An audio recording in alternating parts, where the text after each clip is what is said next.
மத்தேயு சுவிசேஷம் எழுதும் பொழுது இயேசு கிறிஸ்து வாழ்ந்து கொண்டிருந்த காலங்களில் வெறும் 60 நாட்களில் நடந்த சம்பவங்களை பற்றி மட்டுமே தன்னுடைய சுவிசேஷத்தில் குறிப்பிடுகிறார்.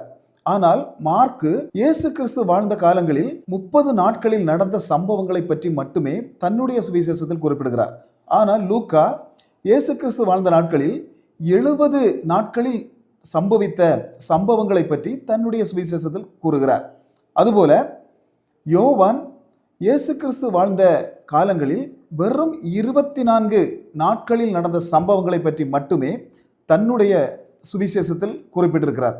இந்த காரியங்கள் முதலில் தெளிவாக தெரிந்திருக்க வேண்டும். மத்தேயு யாருக்கு சுவிசேஷம் எழுதுகிறார் என்றால் யூதர்களுக்கு சுவிசேஷம் எழுதுகிறார். அதாவது யூதர்களுக்கு ராஜாவாக இயேசு கிறிஸ்து காலத்தில் நடந்த 60 நாட்களில் நடந்த சம்பவங்களை மட்டுமே சொல்லி இயேசுவை யூதர்களுக்கு ராஜாவாக அறிமுகப்படுத்துகிறார். யூதருக்கு